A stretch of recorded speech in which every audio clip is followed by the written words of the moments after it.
Hello, everybody, and welcome to round 6 of the 2021 GP4 Offline Championship. We are here at the Circuit de Barcelona Catalunya in Barcelona Montmello for the running of the Spanish Grand Prix, the second of two Iberian races this season. I'm your lead commentator, JW97, and I'm joined today by Dennis Graff.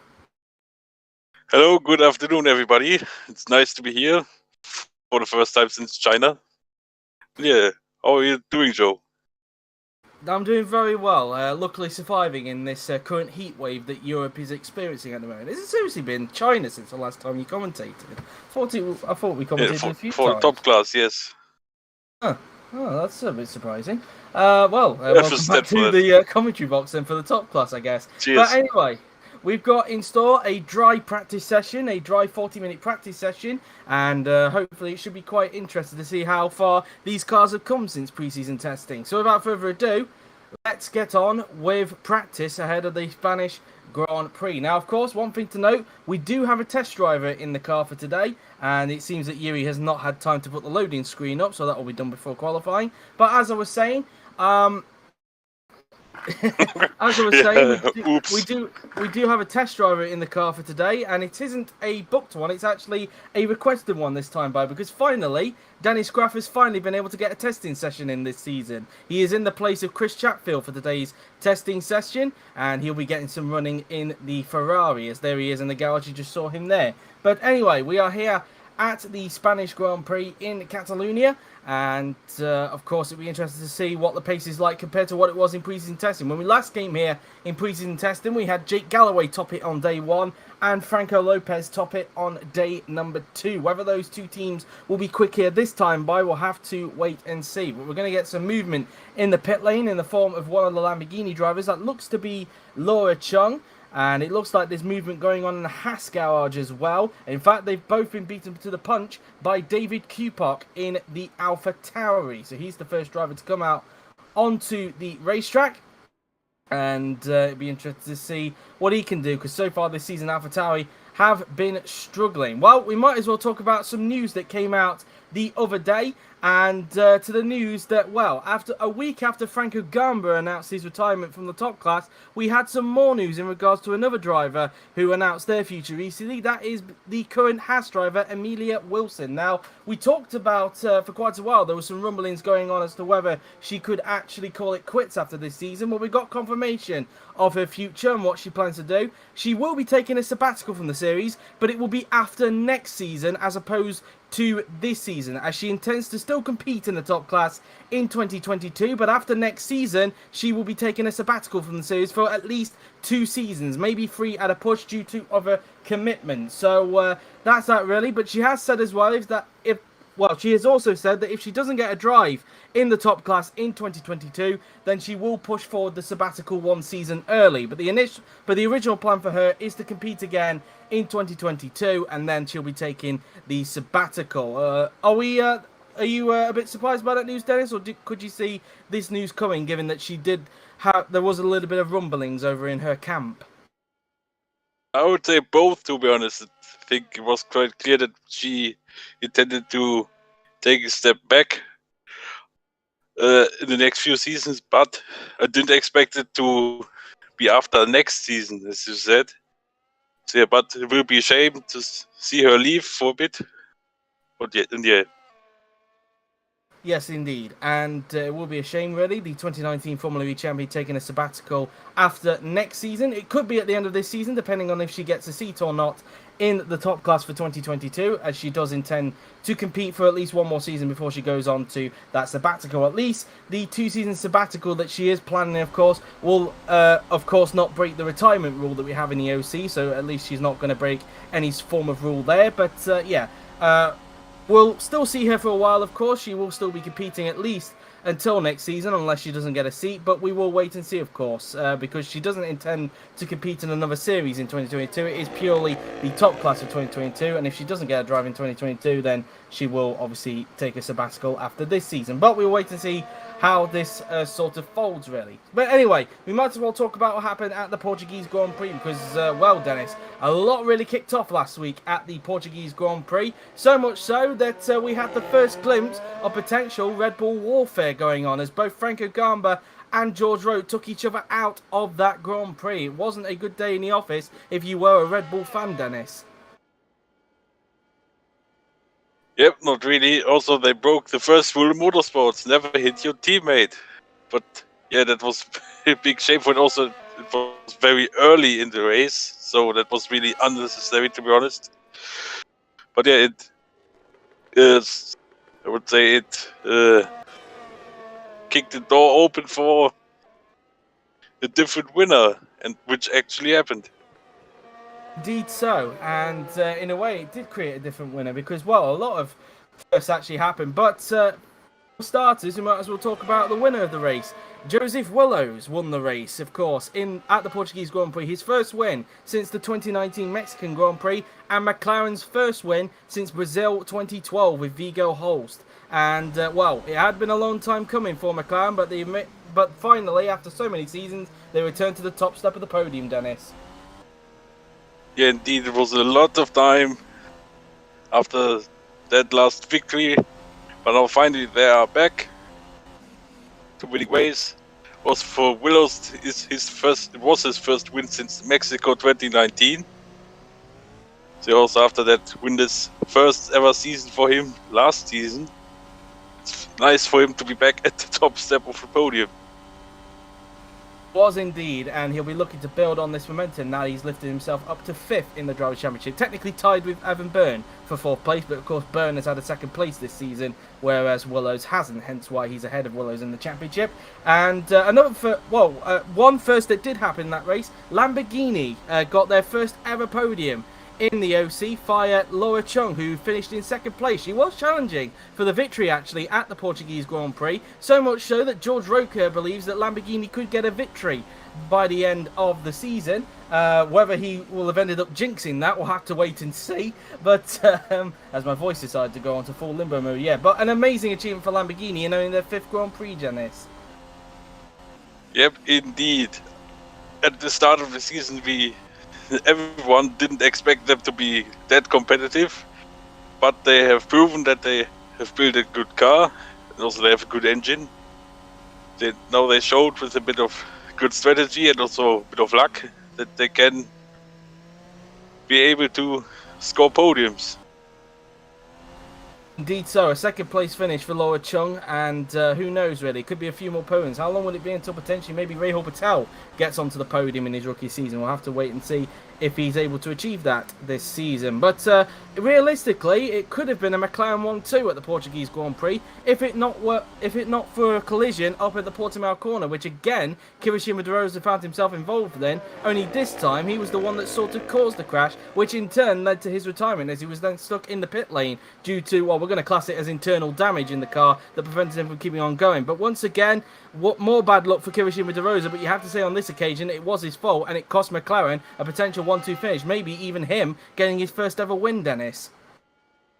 Yeah, it was like, so I would say reverse from 2020 but yeah, it was heartbreaking for him, I have to say. He was, I don't know, was he actually leading at that point? I think yes.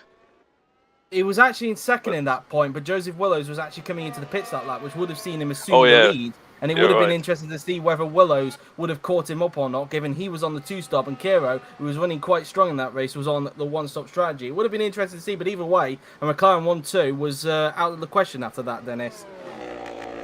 Yeah, indeed, which was a big shame for De Rosa himself, for the most, because if you take a look at the standings, he's currently in P17, which is very disappointing so far.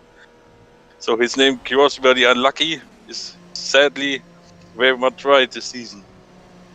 So far, yes, indeed, and it doesn't help now that his teammate was the first to get McLaren's first victory in 9 seasons as well. I wonder what that will do to the mindset of Kirishima De Rosa. He did, after the race, was actually a little bit deflated after the race, to be fair to him, but he's obviously determined to bounce back this weekend if he can and hope to try and and try and see if he can actually try and get revenge after what happened last time out in Portugal, as it does seem like Yuri is on the desktop at the moment because everything's going quite slow for us on the gameplay. So that really is. We now look at Franco Lopez, who's just coming around. Here we go.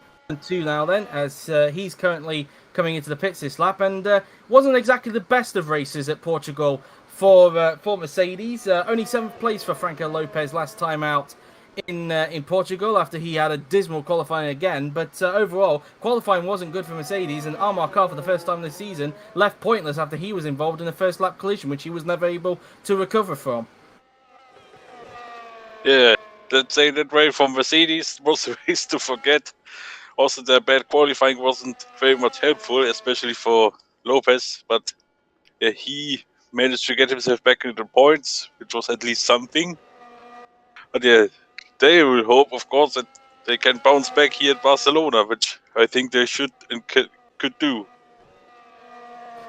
Indeed, as they'll be hoping to do well, because obviously last time we came into Catalunya, Mercedes did look quite strong on day 2, so maybe could be an omen. One team that was also looking very strong at day 1 of Prix test, and we alluded to them earlier on, was Ferrari. And so far, Dennis Graff, the Ferrari test driver, currently at the top of the timing sheet by 0.2 of a second ahead of George Roque. And Ferrari did look like they were pretty strong in Portimao, but again, the race, it didn't seem to work out for them in the end, and it seemed like a strategy blunder on Jake Galloway's end prevented him from doing anything before, of course, he was involved in that crash with Kirishima De Rosa. And Chris Chatfield, whilst he finished in 6th, you sort of feel like he could have done better, especially once again he was struggling to pass Evan Byrne in the race. All the time, Evan Byrne. He was thinking like, why this guy again? I guess this combination of not that good Ferrari engine, and also, yeah, as I said, strategy wasn't that good for them as well. So, but I think here at Barcelona it will be better for them. I'm pretty sure. Oh, there's that's a spin. Dennis Graff has cut the back of one of the Hasses there. That's Dennis Graff. Oops. That's Daniel Fraser. He's cut the back of there. And I was going to lead on to a topic about Haas and Ferrari from the last race, but we've got to first deal with this. And it maybe just looked like a bit of clumsy driving there from Dennis Graff, who's currently at the top of the timing sheets. Well, so far for him, it's not very well. If you look at yesterday, it was only P21 in F2 qualifying, but yeah, maybe it was a bit too ambitious, trying to pass Fraser and messed up a bit. Did so indeed, and well, I was actually going to lead on to a topic with Ferrari and Haas. Might as well talk about it now, really, because with Ferrari, of course, because we mentioned about how they just didn't seem to have a factor really in the race when it came to in Portugal. They were busy fighting with Haas's most of the time, and they even produced one of the three wide moments to happen in that race, really, because we had 3 occasions during the Portuguese Grand Prix where we had 3 wide moments, and the Ferrari and Haas battle was one of them, and it was quite entertaining to watch. But for Ferrari, that was a bit of a disaster, really. But on the topic of Haas, once again, they were able to score points last time out, although it was a little bit lucky given the collision that happened between Felix Sontag and Miklos Gal in the closing stage of the race, costing those 2 a chance of points at the Portuguese Grand Prix. But for Daniel Fraser, once again, taking advantage of it, and once again, getting another points finish. That's 3 points finishes in 5 races for Daniel Fraser. It's safe to say he is definitely having a turnaround compared to last season, Dennis. It's not even a question. You can see from his championship standing position that he's having a great season so far. I think we all didn't expect it to him to score 15 points so far. That's already 7.5 times more than last season. So yeah, so far for him it's very good indeed.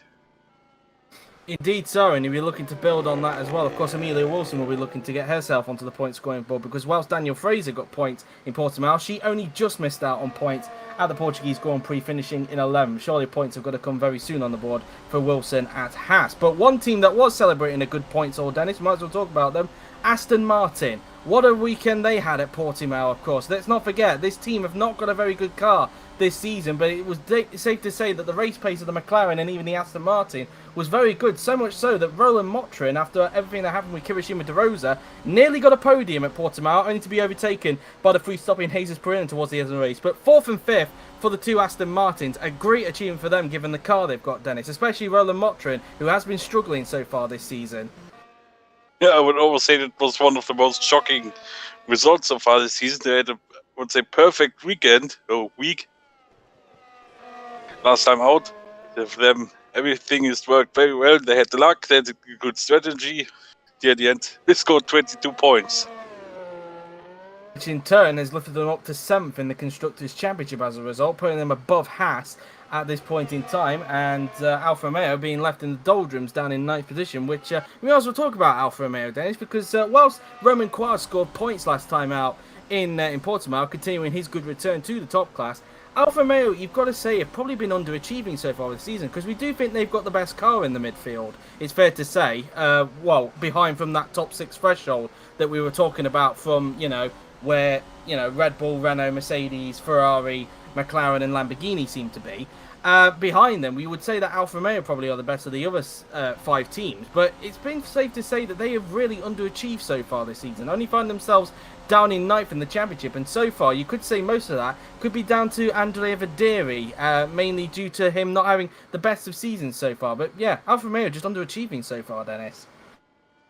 Indeed, they would have a few more points if that wasn't for that final lap mechanical failure in Hockenheim for Quark. But as I said, Verderi so far having a dreadful season. The first few races, he was involved in collisions, had a lot of car failures. He also wasn't on pace compared to his teammate. They definitely need to improve and get a bit more lucky this time around.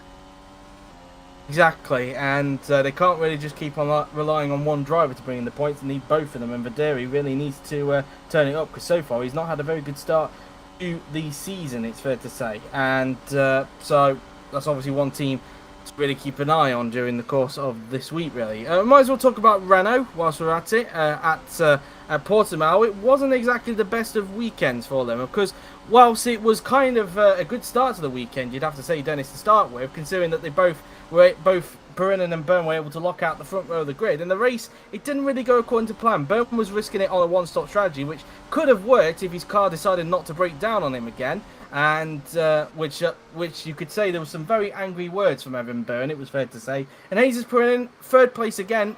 It seems like he's always been stuck with that free stop at the moment, and it seems to be a bit of a topic so far that Renault just seem to not get it right when it comes to strategy so far. Yeah, I should say they definitely have to reconsider the strategy in their races, because so far, as I said, it's not very good. And also, as I said, Byrne had lots of mechanical failures. I think on also the crash with Lopez in Azerbaijan, so he's, I would say, getting the most bad luck of the team. Yeah. Yes, indeed. Speaking of bad luck, though, we might as well talk about Miklos Gal, because last time out, he was looking like we were seeing signs of the old Miklos Gal in that AlphaTauri, to be fair, because he was really challenging for points in that race, and then got caught up in an accident with Felix Sontag in the closing stage of the races, which cost him points. But once again, Gal coming so close to points, just like he was in Shanghai, but once again getting involved in a bit of an accident, and, well, whatever your viewpoint of that accident was, once again, a points finish taken away from Miklos Gal there, and at the same time, whilst we're on the topic, Felix Sontag in the Williams. Yeah, indeed, they were fighting for points, as you said. They were fighting very hard for it, but instead they crashed into each other. This was a shame for both of them. They're still both on 0 points. Yeah, they don't have the best car, so you have to have those opportunities when they come, but sadly, it didn't work out last time. Yeah, and who knows really when Gal will be able to score some points, or whether he will do or not. That's going to be a bit of let me get my words out, a bit of a question mark on that occasion. So anyway, we might as well look at the action, because we have rambled on for quite a bit now. Dennis Graff in the Ferrari still at the top of the standings by 2 tenths of a second. You can probably say a little bit of red mist coming into his helmet after the disappointing F2 qualifying session that he had yesterday, looking to make amends a little bit later on in the F2 race. And so he's currently top. Roke currently in second, and it's fair to say for Roke, we did touch about it briefly with Red Bull and their collisions really, but overall for George Roke, it really has not been a good start to his return to Red Bull so far, and he's retired from the last 2 races now and finds himself all the way down in 9th in the Constructors' Championship, so much so that after that collision with Franco Lopez, they now find themselves only 3 points, I think, ahead of Red Bull in the Constructors' Championship, ahead of Renault, sorry, in the Constructors' Championship, and, well, it's just been a disastrous season for George Roke so far. Yeah, its championship position reflects that pretty much. He's currently P9. So in almost in every race he had some kind of bad luck. In Australia it was not very good strategy. Then in China he was taken out on lap 1. Then Baku was, I think, better with P3. Then of course Hockenheim he retired with a suspension failure, which was a big shame. We could have seen something good for him because he was on the 1-stop. It could have been quite good. Yeah, also last time bought him on the crash with his teammate, which was not good.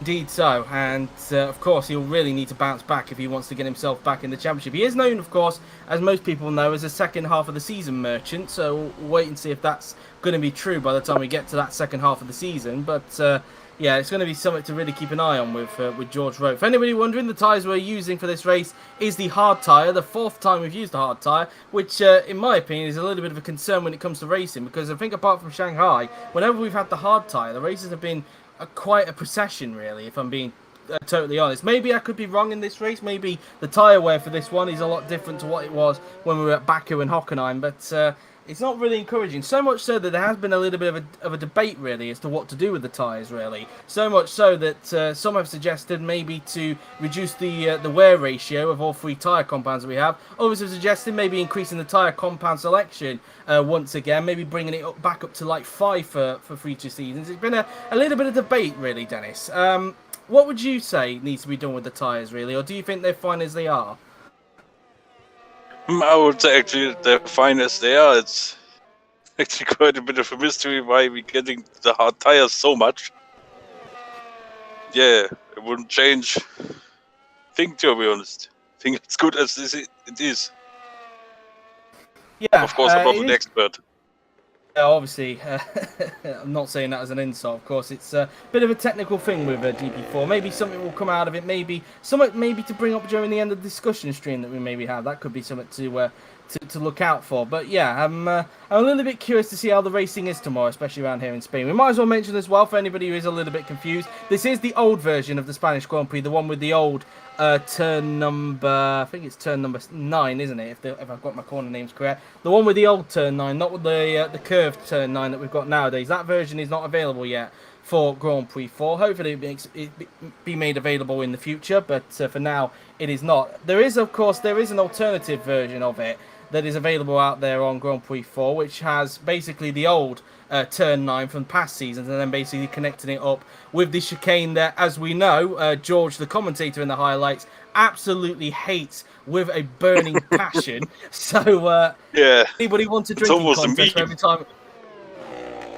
contest for every time he brings it up during the commentary, because that could be something. But yeah, they've basically taken that version you can just see there after turn 9 and basically just connected it up with the chicane of death, as everybody calls it around here. So there is kind of an alternative version of it, but I think we're just basically, if we are going to get a modern day version of the of Barcelona, I think we're just going to wait for the actual version of it and not just a temporary, well, basically a placeholder version, I guess I could call it there. But anyway, back to the action. That's just to avoid any confusion there. Meanwhile, Roke was up on his personal best in the first sector, but loses time in the last 2 sectors. Still in second place, 2 tenths behind Ferrari test driver Dennis Graff, who once again we are viewing as one of the Mercedes, in fact, finds himself in a Ferrari sandwich with Jake Galloway in front. There's Anderson. Ooh, that's a little bit of a moment there, coming into the pit lane there, but luckily doesn't crash it into the wall.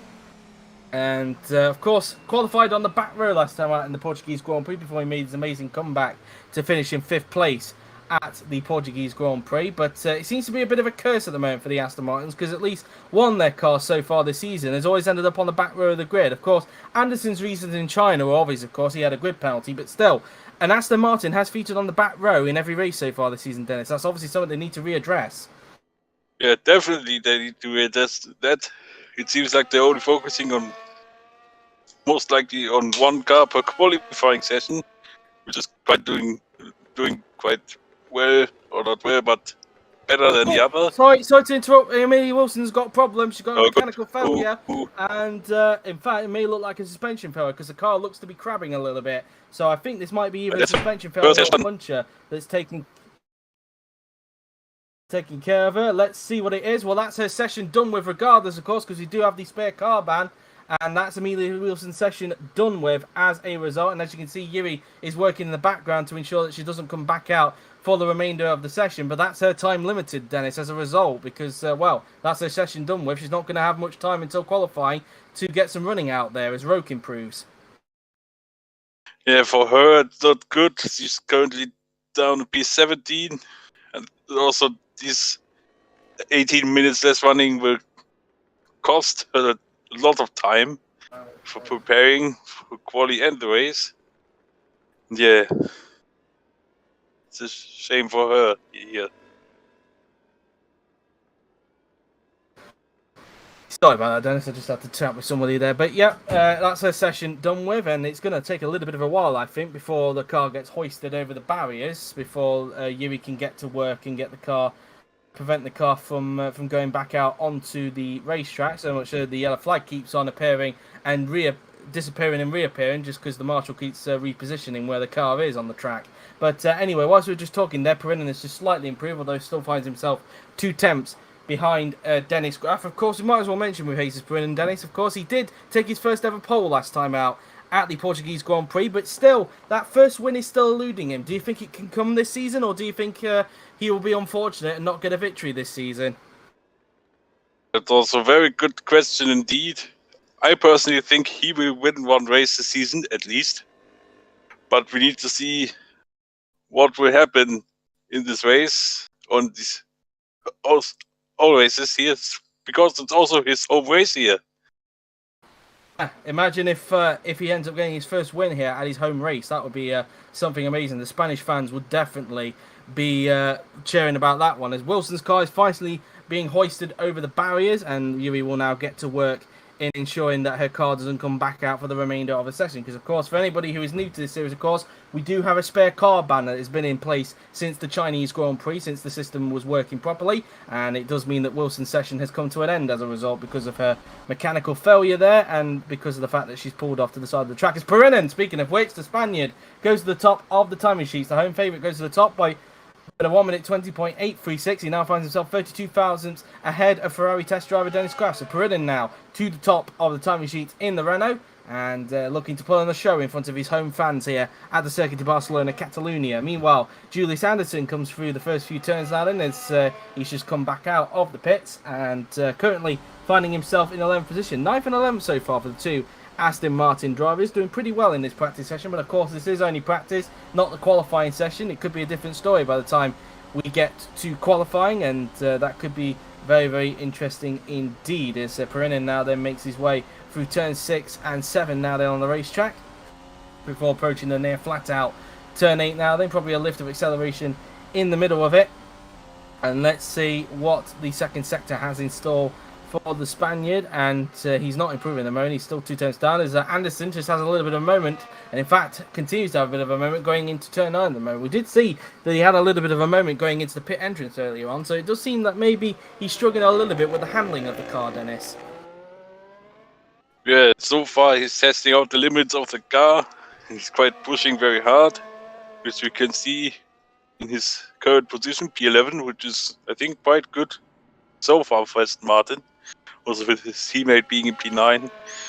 But yeah, I think he's really pushing hard to really find the limits of the car. Indeed so, as Perrin having to go around, that looks to be David Kupak is having to go around there, but Perrin is coming into the pits this lap anyway, so it wasn't like Kupak impeded him there, so not going to be too much of a problem there, as Brennan has mentioned, is coming back into the pits this lap. Only Chung, Willows, Patel, Quag, Griffiths and Wilson are the only 6 drivers who are currently in the pit lane as we speak at the moment.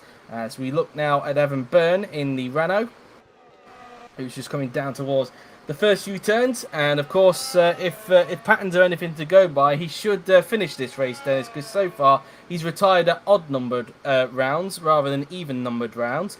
So should, in theory, have a good result here in Barcelona. But who knows, really? This bad luck could continue here at the Spanish Grand Prix. Yeah, who knows, really? Who knows? Yeah, and well, it will be interesting to see as he looks to bounce back after another retirement at the Portuguese Grand Prix. He can't really afford to retire too much this season because it's very clear that the Renault has a very good car this season. And of course, if Byrne, this could be Byrne's good chance to possibly challenge for the title this season, but he cannot afford these retirements, Dennis. Yeah, not really. The Renault mechanics have built a very good car. They have 3rd and 4th in the Drivers' Championship. Yeah, so far it's, apart from the strategy blunders or the mechanical failures for Byrne, it was quite good so far this season. Indeed, as speaking of which, he just negotiates around the Mickey Mouse chicane as he will now make his way down the pit straight. Currently got Andre Videri just in front of him at the moment, but Byrne is now going to cross the line and he does not improve and he stays in 6th position mode, still behind Laura Chung at the moment. Both the Lamborghinis currently in the top 10 so far in this practice session as more cars start to come out onto the track, one of them being Joseph Willows, just as his teammate is about to come down towards turn 1 there. I wonder if De Rosa is going to get held up by his teammate or not. I don't think he is. I think there was a bit of a gap just before De Rosa came into the first corner there, but I think it could be very interesting indeed. In fact, yes, there is a bit of a gap. You just saw there in the background as we were looking at Evan Byrne. He's starting to close up a little bit onto Andre Videri, and he's also got the other Alfa Romeo of Roman Quag just in front as well, so it'd be a bit of a nightmare if he gets held up by both Alfa Romeos as opposed to just one Alfa Romeo. And so currently in 6th. So far we're just over 12 minutes to go. This is what the leaderboard currently looks like then. It's Perrin at the top with Graf in 2nd, the Ferrari test driver that is, Roque in 3rd, De Rosa 4th, Chung in 5th, Byrne in 6th, with Willows in 7th, Lopez 8th, Motrin in 9th, followed by Patel in 10th, then it is Anderson in 11th, Galloway in 12th, with Franco Gamba all the way down in 13th at the moment, the championship leader not showing some good pace at the moment, with Roman Quag in 14th, Videri 15th, Carr, who's just improved, all the way down in 16th at the moment, Griffiths 17th, Wilson 18th, Cupart 19th, Sontag 20th, with Fraser 21st, and Gal in 22nd position. And it does look like that the Ferrari, just like what we saw on day 1 here of pre-season testing, looks to be pretty strong around here at Barcelona. And so far Graf currently up in 2nd place, although Chatfield trying to look where, Galloway only down, well, he's currently down in 10th place at the moment, so maybe some more pace still yet to be found, but they are showing some similar pace to what we saw in pre-season testing back in well, I'm trying to remember what month that was. It was back in May, wasn't it, when we had the pre-season testing, if I'm not mistaken. So that's that really, or was it April? It was either April or May. I'm trying to remember off the top of my head there. But anyway, as we now look back at Evan Byrne now, then who's currently in 6th place, and oddly enough, as I was going through the results there, nobody actually changed position there, which is a bit of a change, because every time I've read through the positions during practice, somebody always has to improve on their position, but not on this occasion, so I guess I didn't jinx it this time, which is pretty good. So anyway, yeah, indeed.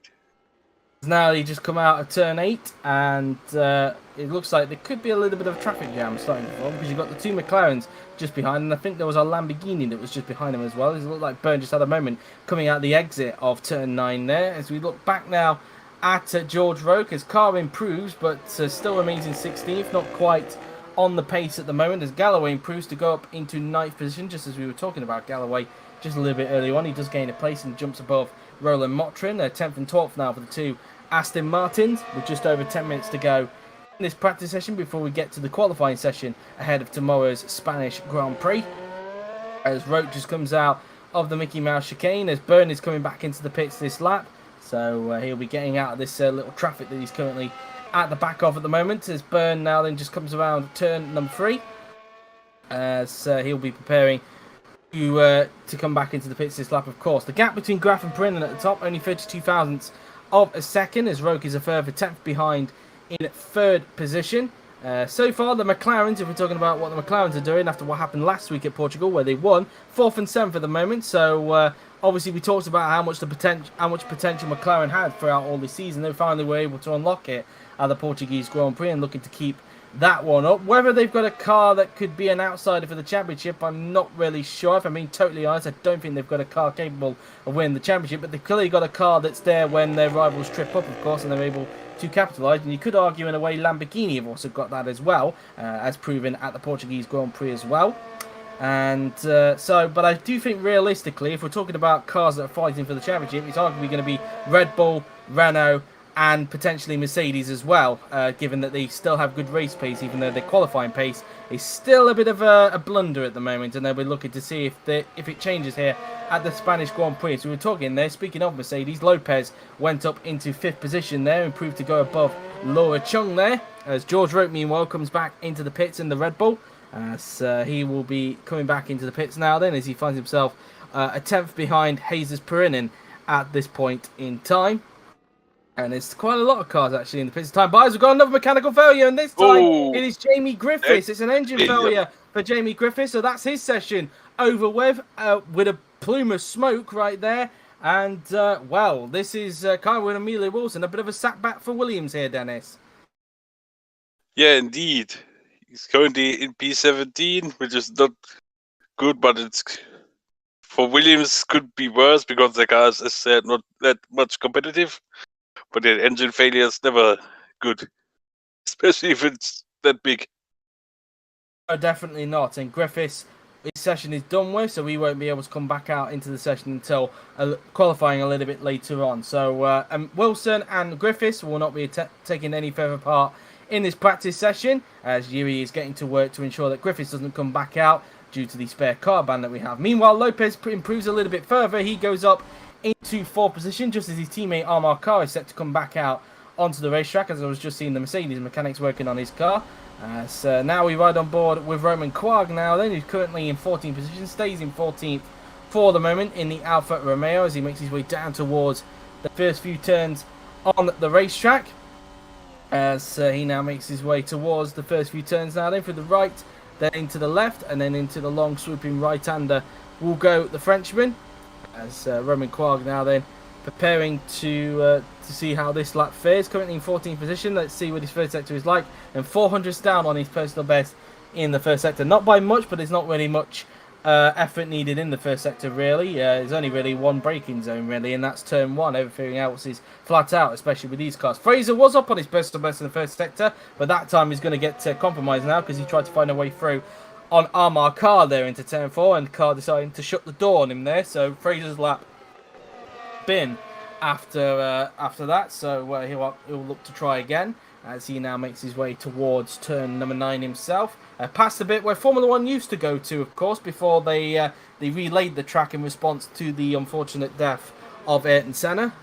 So as meanwhile, Lopez had a bit of a moment. Speaking of chicanes, going through at the Mickey Mouse chicane there, and they're pushing a bit too hard there, Dennis. Yep, it looks like he got a bit I'm not sure what it looked like. Maybe it was a bit of oversteer at the exit of the chicane, but I'm not sure. But this lap is write-off. Indeed, and he'll look to try again as he's currently up in 4th position at the moment is Franco Lopez. As Lopez now then will make his way towards the first few turns on the racetrack now then, as he looks to try again and see if he can improve a little bit more on that 4th position as he makes his way through turn 2, and then around the long swooping turn 3 he will go. Just under 6 minutes to go in this practice session before we get on with qualifying. So Lopez approaches the first sector now then, and he's nearly a 10th off his personal best in the first sector, so maybe the tyres, you could argue, maybe a little bit destroyed after that little excursion he had coming out of the chicane that both Miklos Gal and George Roque are coming through now. As Roque now then will be preparing to start his lap, and he'll be looking to dispose of Gal coming down the straight, as Fraser once again has a moment going through into turn 4. Once again, as you can see, look, he was 2 tenths up on his personal best, but once again, this lap down the toilet, Dennis, maybe pushing a little bit too hard on this lap. Yeah, maybe he was a bit frustrated to be held up behind that Mercedes. But sadly for him, another lap is definitely ruined.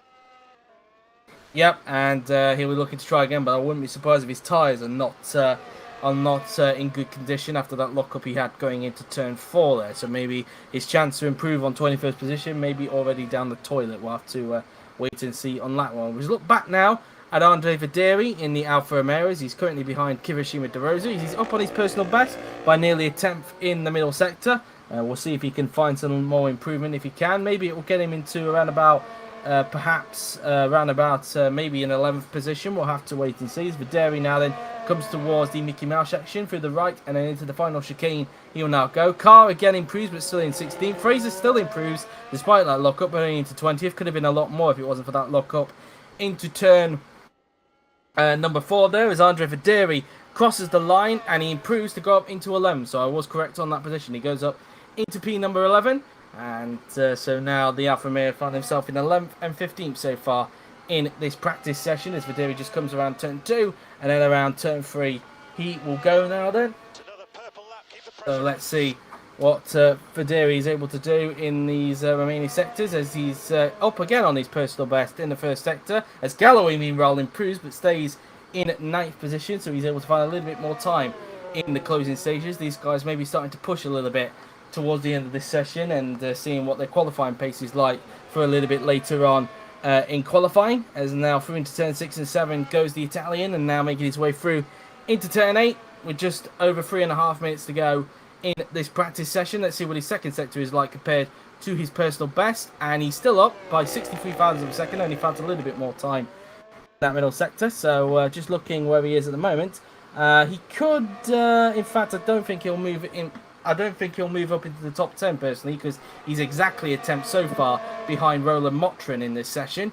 And I think he'll improve on his time, but not one position. But in fact, he may do, because meanwhile, Armar Carr has got up into 11th position now, so he's found a bit more improvement as Fraser improves to go up into 17th. Andre Verderi crosses the line, and he gets up into 10th, actually. So I was wrong. He does actually creep into the top 10 there. So Verderi over to P10 there in the Alfa Romeo as he makes his way down towards the fifth returns, and that will be his session done with, because he's coming back into the pits this lap, and given there's only 2 3/4 minutes left, I think that will be his session done and dusted with. So that's that really for Andre Verderi, as Roland Motrin tries to get by on his fellow compatriot Miklos Gau going into the first corner. Meanwhile, Galloway improves to go up into 6th position, so a much bigger improvement there from Jake Galloway, who's so far not had the best of luck so far on his debut for Ferrari.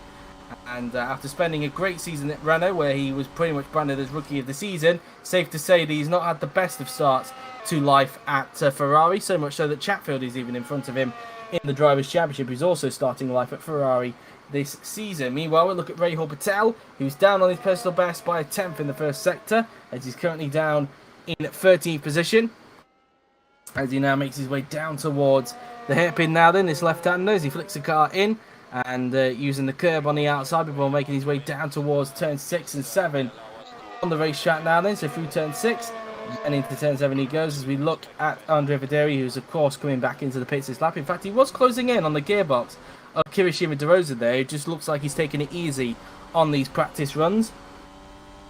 De Rosa now then makes his way down the pit straight, and De Rosa now then is going to cross the line and doesn't improve. He stays where he is for the moment. As we look at George Roque, who's coming back into the pits, that's his session done with as well. As in fact, we're going to ride on board with these drivers for the remainder of this practice session now then, as we're getting close to the end of practice. Roland Motrin comes down the pit straight now then. The Hungarian will now cross the line, and he does not improve. He stays where he is. Jake Galloway across the line, he will go in the Ferrari, and he stays in 6th position now then. So we now look at Rahul Patel in the Lamborghini, and he stays in 13th position, as Evan Byrne will have one more flying lap before the end of the session. Maybe he can try and gain some places on his final flying lap of practice. Here comes Julius Anderson now then in the Aston Martin, currently in 14th position, as he will now come across the line, and he does not improve. He stays in 14th position, as Joseph Willows is up on his personal best, currently in 9th position. Let's see what he can do, as the winner of the Portuguese Grand Prix is now going to cross the line. What can he achieve? And he improves to go up into 6th position, slots in front of Jake Galloway there. We now look at Roman Quag in the Alfa Romeo, as he now rounds the final few corners of the track now then, through the final turn And onto the pit straight now then will come Roman Quarg in the Alfa Romeo, as Quarg now then will come across the line, and he does not improve himself, as Jesus Perinen will give himself one more lap as well. His car getting a bit of slipstream from Perinen behind, but he doesn't improve and he stays in 12th position. Daniel Fraser across the line stays in 17th position, as we look at De Rosa, who's now coming around the final corner. And across the line now then, he will now come. De Rosa across the line in the McLaren, and no improvement, he stays in 5th position, as we've got 14 seconds left, and now we get onto the final 10 seconds. 10, 9, 8, 7, 6, 5, 4, 3, 2, 1, 0. Checkered flag is out. That is the end of the session, meaning that De Rosa was the last car to cross the line, as Motrin does not improve. Galloway crossed the line, no improvement for him. As we now look at Rahul Patel in the Lamborghini, he's now going to cross the line himself, and he doesn't improve and he stays in 13th. Here comes Evan Byrne, who's not improving on his final flying lap. Byrne down the pit straight, and across the line will come the Irishman. And can he improve? No, he can't. He stays in 9th position. Joseph Willows is continuing to improve meanwhile in the McLaren, as he now comes around the final turn. And down the pit straight will come the two-time world champion. Can he improve a little bit further than his 6th position? Across the line goes Joseph Willows, and he does. He goes up to 4th in the end. That's a big improvement there for Joseph Willows. Felix Sontag just getting some mileage there, as we need to look behind. As Chung goes up to 4th, so an improvement there for her towards the end of the session. Here comes Roman Quarg in the Alfa Romeo, as he now comes down the pit straight, and across the line will come Roman Quarg in the Alfa Romeo. Across the line will come the Frenchman, and no improvement for him, as Perinen across the line, and in fact he had a mechanical failure towards the end of the session. Look at that, he's got red on the end there, and what is that? That's a throttle issue for Jesus Perinen, just as the session came to an end there. Here is De Rosa, the last car to cross the line. Very lucky there the session didn't come to an end quite early. Kirishima with De Rosa across the line, he will go in the McLaren, and he crosses the line and he doesn't improve, and that's practice done with Jesus Perinen at the top, with Dennis Graff in 2nd and George Roque in 3rd position. But Jesus Perinen there having drama towards the end of the session. Yeah, indeed. Luckily for him, it was right at the end of the session.